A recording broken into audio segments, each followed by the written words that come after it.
Auto racing, to paraphrase a famous saying about soccer, is a competition in which cars of different brands compete, but usually the Reds win. Indeed, Ferrari is by far the most prolific team in the history of Formula One. It is also the most famous manufacturer of sports cars, and also one of the most expensive brands in the world. Hundreds of volumes have been written about the history of Ferrari, dozens of films have been made. Yes, it wasn't easy, but we hope you will find it interesting.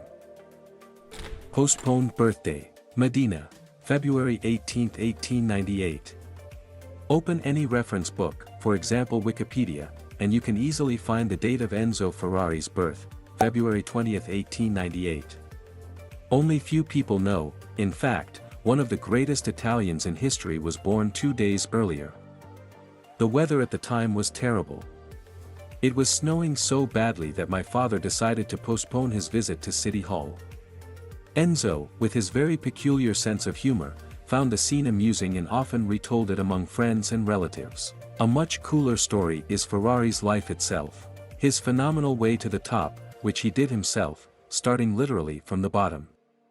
Great Dream, Bologna, September 8, 1908. Boys are fickle in their choice of future professions. Yesterday he imagined himself a fireman, today an astronaut, and tomorrow a lawyer. Little Enzo alternately dreamed of a career as an opera singer and a sports journalist. Exactly until the fall of 1908 was not in the race in Bologna. That year the Coppa Florio moved from Sicily to the capital of Emilia-Romagna. The 10-year-old boy, now a failed opera tenor for sure, saw the world of motor racing in all its rumbling and smelling splendor. Not letting go of his father's sleeve, young Enzo watched with fascination the then racing idol of Italy, Felice Nazzaro. The reigning Targa Florio winner and his monstrous Fiat had no equal on the cobblestone streets of Bologna. What opera, what journalism! From that day on, Ferrari dreamed only of a car racing career. In the Fiat factory team, of course. One step from the edge. Matane Ridge, November 23, 1919. Here is the butterfly effect in all its glory. One little noticed event could have changed the course of history, in which Enzo would have remained a little-known staff member of Fiat. But in the winter of 1919, Enzo Ferrari, a private in the 3rd Mountain Infantry Regiment, who had been discharged because of a Spanish flu epidemic, received a rebuff from a Fiat representative. "We are not such a rich firm as to employ all retired soldiers," Diego Soria, the Fiat manager, destroyed the young man's dreams with a single phrase. Enzo lay in the hospital for several weeks, in the department for the hopeless. A letter of recommendation from his regimental commander gave him the strength to fight the disease. Ferrari was devastated both physically and mentally. The pandemic had already taken his father and older brother. He himself had no strength left to resist his fate. But a meeting at the Porta Nuova station changed everything. Enzo, already ready to leave Turin, gets acquainted with Laura Garello, his future wife. For the sake of the pretty 19-year-old dressmaker, Ferrari decides to stay in the city. He throws off his depression, picks himself up, and finds a job. At first in a small body shop Carrozzeria Giovannoni, and a few months later in a car company CMN, Costruzioni Meccaniche Nazionali.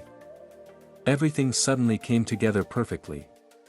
Yesterday's unemployed becomes a tester of finished products and more importantly, the factory racer of the Milan company.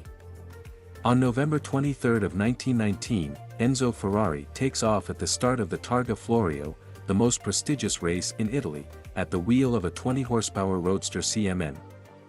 It took 10 years 2 months and 15 days to realize his childhood dream of a racing career.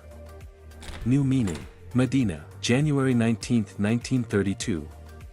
Becoming a professional driver now and 100 years ago are two big differences. At the beginning of the 20th century there were no karting schools, no junior Formula championships for beginners. Anyone who could cope with the car and had enough courage, could already be considered a pretty good racer. Enzo was no exception. He did not grab the stars from the sky, no, for this you needed the talent from God or the absolute fearlessness. preferably both at once. But Ferrari was not about to throw everything on the altar of the racing gods. Racing was already taking people close to him. Ugo Savacci, it was he who in a difficult hour helped Enzo get a job at CMN. In September 1923 he crashed at Monza during tests of the racing Alfa Romeo P1. It would not take more than 2 years as another friend, Antonio Ascari, father of the future two-time world champion, died on the track in Montlhéry. Throughout his career, Ferrari would never win a really big and iconic race. His best result was second place at the Targa Florio in 1920. He would hang up his helmet on the nail on January 19, 1932. On his son's birthday, Enzo realized he had no right to risk his life any longer. Little Alfredo breathed new meaning into it. Scuderia Ferrari, Medina, December 1, 1929. Enzo understood long ago that he was not destined to become a great racer. However, you can win not only behind the wheel, but also in the office chair, right? At the end of 1929 Ferrari, at that time not just a famous pilot, but also a successful dealer Alfa Romeo, organizes his own team. Together with Enzo at the origins of Scuderia Ferrari stood Mario Tadini and Alfredo Cannatato. Coming from rich families, pro-lifers, playboys, they instantly signed up for the Scuderia project, beautifully sold to them by convincing and verbose Enzo. History has forgotten their names. For Mario and Alfredo, the racing team was a fun, enjoyable and status hobby. But for Enzo, before he knew it, Scuderia had become the meaning of life. Ferrari personally wooed sponsors and suppliers. Already in the first season managed to agree with Alfa Romeo, Bosch, Pirelli and Shell on special conditions. From Fiat poached the famous designer Vittorio Jano. Behind the wheel of his team Enzo immediately put the main Italian star of the second half of the 20s Giuseppe Campari. Finally, Ferrari had a gift to find uncut diamonds like Tazio Novellari. The one you can't say no to. Brescia, April 28, 1940. The Enzo manager, unlike the Enzo pilot, was a maximalist. End intrafactory rivalry put in 1938, when Scuderia Ferrari ceased to exist, and Enzo was appointed director of the factory stables Alfa Romeo. But the idea failed. Italian cars, and no matter who drove the process, at the end of the 1930s were inferior to the German Mercedes-Benz and Auto Union. In just 1 year, Enzo would screw Alfa and start all over again. It wasn't that simple, though. Alfa Romeo's lawyers wrote an important clause in the contract termination agreement. For 4 years Enzo cannot manage the affairs of Scuderia Ferrari. That's okay, he's just created another firm. One day a young man appeared in the office on Via Trento Trieste and asked to build a car for the Mille Miglia 1940, Ferrari could not say no. The young man's name was Alberto Ascari, he was the son of Antonio Ascari, Enzo's deceased friend. So the first car created by Ferrari, which was not yet called Ferrari, was the Auto Avio Costruzione 815. The racing debut was a mixed success.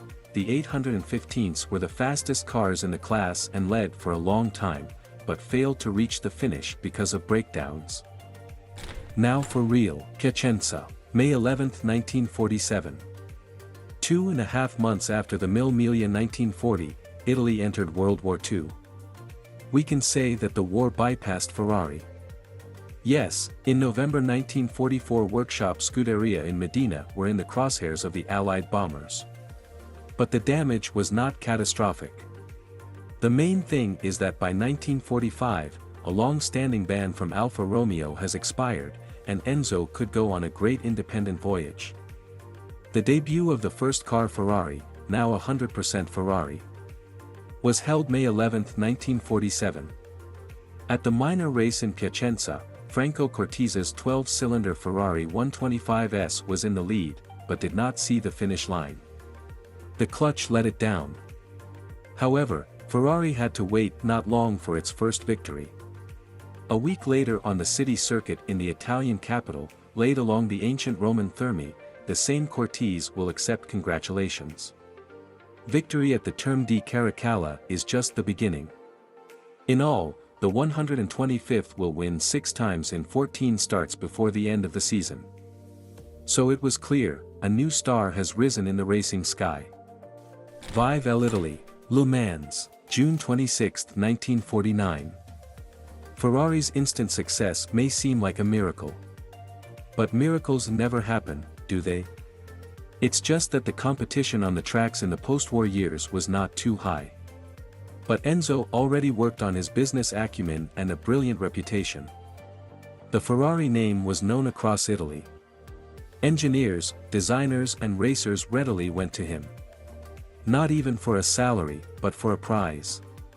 He knew how to make a talented mass of people work as one mechanism. That was the secret. However, and without luck, of course, did not do. To come to Le Mans and win the 24-hour marathon in the absolute on your very first try is almost unbelievable. But Luigi Cinetti and the Ferrari 166mm succeeded in June 1949. Ferrari's first victory at Le Mans came from Luigi Cinetti.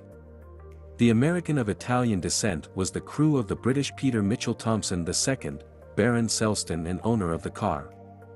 That said, it was Luigi who spent most of the distance behind the wheel. In total, Baron managed to drive less than an hour and a half of the 24-hour race.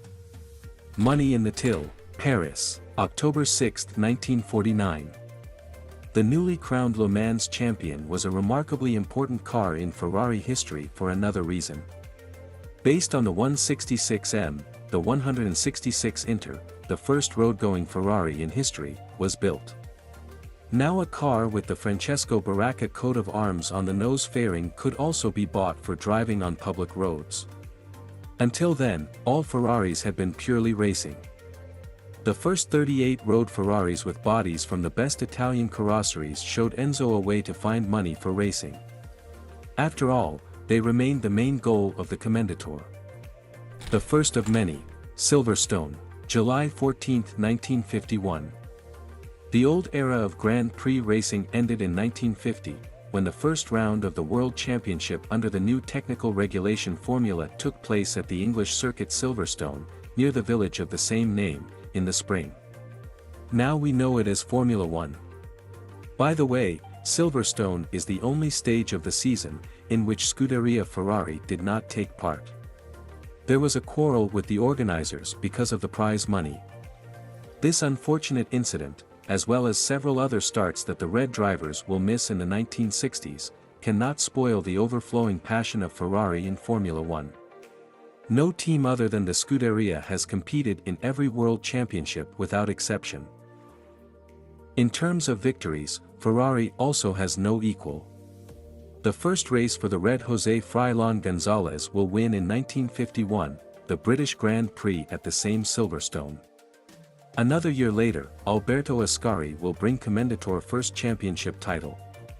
To this day, Ferrari is by a huge margin the leader of F1 and 1 Grand Prix, 1034 starts, 240 wins, and the titles, 16 in the team, 15 in the individual standings.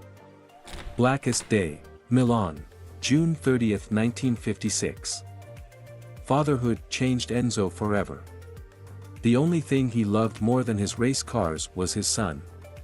Dino Ferrari's real name was Alfredo. The firstborn was christened after Enzo's grandfather and in the family circle was called Alfredo, Little Alfredo. That's the solution to the mystery of the name. Alfredo was not just a light in the window for Dad, since childhood Enzo had been preparing an heir to his empire. Dino also fell in love with cars, although a pilot's career did not appeal to him. He was a born engineer and had a hand in creating the Ferrari 750 Monza sports car and the 1.5-liter V6 for F2 races. He probably would have done more, a lot more. As an adult, Dino was diagnosed with Duchenne muscular dystrophy. A rare and, alas, incurable disease. Alfredo was fading before his eyes. He had difficulty in simple movements, he always felt weak, sometimes could not cope even with the weight of his own body. June 30, 1956 Dino died in a hospital in Milan. He was only 24.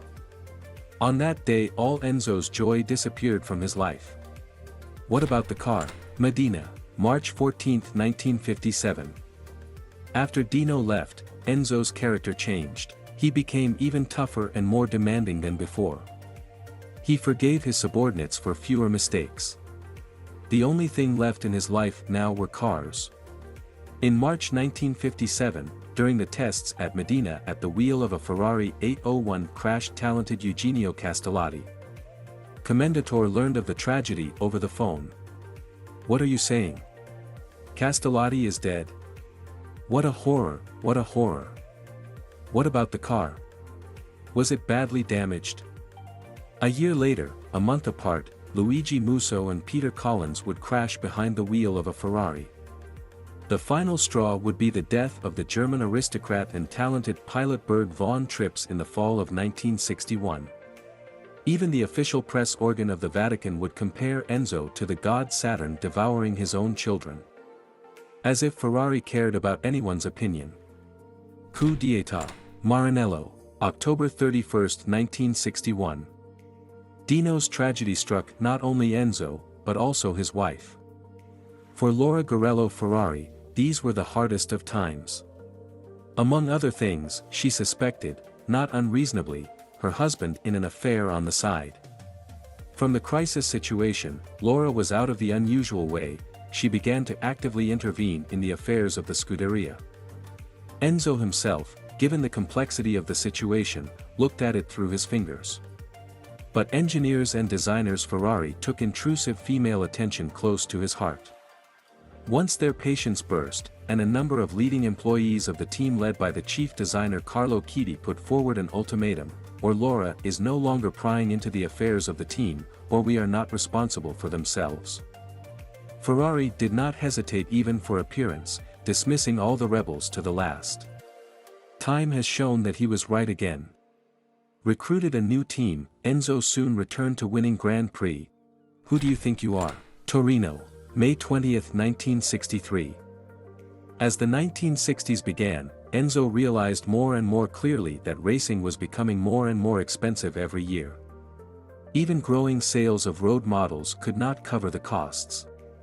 It was time to look for a rich uncle, with whose money you can continue a sports program. All the more so, the uncle with the suitcase was already rushing from overseas. Henry Ford II, grandson of the very same Henry Ford and president of the Ford Motor Company, wanted to add the Italian diamond to his huge automobile empire. The Fords looked at the issue from a different angle: we pay the money, so we order the music. When Ferrari finally realized the fundamental difference of opinion, he went ballistic. From the words of Franco Gazzi, Enzo's personal secretary, Ferrari unleashed a hail of insulting and even unprintable curses on the Ford representatives, who were already ready to sign the documents. Then, muttering under his breath, "I need something to eat," Enzo left the office. The negotiation, which had been going on for 3 weeks, was over. Henry Ford also became furious and promised to wipe that Italian to pieces. Actually, this episode, the history of motor racing owes to the appearance of the Ford GT40, which challenged Ferrari at Le Mans, Daytona and Sebring. Native Soul, Maranello, June 21, 1969. Breaking the contract with Ford, of course, did not solve the financial problems of Ferrari, but rather exacerbated them. Therefore, a share in the company Enzo still had to cede. True, to his own people and on his own terms. By its people, of course, we mean Fiat, the main car manufacturing giant of Italy. In the summer of 1969, the firm from Turin received a 50% stake in Ferrari. Enzo had to resign as manager of the Department of Road Models. Everything comes to those who wait. The Great and Beautiful, Maranello, Civic Center, July 21, 1987. It's impossible to pick the best Ferrari car in history. Simply because every fan has his or her own. And yet, we'll take the liberty and offer the Ferrari F40 as a candidate for the title of the best. Ferrari F40 is one of the last models of the company, built under the old-school precepts, when a real sports car consisted of power, pressure and speed, but not air conditioning, automatic transmission and Alcantara trim. And yes, the F40 is the last car, the debut of which Enzo caught his farewell bow. Maranello, August 14, 1988. During the summer, the 90-year-old commendatore's health became critical. In June he missed an audience with the pontiff. John Paul II visited the Maranello factory, but Enzo, who had dreamed of this meeting, could not get out of bed. Ferrari died on August 14. Although the date of death was officially announced only a few days later. Someone thought the last will of Enzo as compensation for those 2 extra days got him at birth. Remember the story of the snowfall at Medina February 18, 1898? There is another version. Ferrari just wanted the work at the factory and the track did not stop for a second. A month later, Gerhard Berger and Michele Alboreto would bring Ferrari its first and only victory in the Formula One championship of the 1988 season. On the podium at Monza, both the Austrian and the Italian will dedicate their success to Mr. Ferrari. Return of the King, Suzuka Raceway, October 8, 2000. At the time Enzo was gone, Scuderia Ferrari had not won the title in the Formula One World Championship for 9 seasons. It would take another 11 years of pain and humiliation for the black streak to finally break. Michael Schumacher's driving genius, John Barnard's engineering talent and Jean Todt's organizational flawlessness brought the championship trophy back to Maranello. Victory in the Japanese Grand Prix on October 8, 2000 began an incredible run of 5 consecutive titles that would make Schumacher one of the greatest drivers in the history of motorsport and Ferrari the best team of the noughties. The world's most valuable brand, Dubai, November 4, 2010. For Enzo, racing and racing cars were a major interest in life. Let's give credit to the heirs of his empire, they have multiplied the value of the company. From a small private sports team, founded in 1929, Ferrari today has become the most valuable car brand in the world. Ferrari is not just about cars for a long time. In the autumn of 2010 Ferrari World Theme Park was opened in Dubai, and royalties for the use of the logo with a galloping stallion on merchandise exceed $1 billion annually. Pure Blood, Maranello, March 23, 2022. The 75th anniversary of Ferrari, in this case not just a racing team, but already a full-fledged car company, comes at a good time. The brand's sales are breaking records, a driver in a red car leads in Formula One for the first time after years of drought, and the company opens up new horizons. Officially shown this spring Ferrari Purosang, the first SUV in the history of the brand, proves that Maranello has no lack of courage. Perhaps the SUV with the emblem of a galloping stallion Enzo himself would not be very happy, but the desire of his followers to shock and surprise, for sure. Enzo Ferrari is a great man, stubborn, who always knew what he wanted and got his way, left a cool legacy. Not for nothing his cars are bought when you have already achieved everything in this world. Friends, which car do you associate with luxury? Write your opinion in the comments. I hope you enjoyed this video. Don't forget to subscribe to see more interesting stories.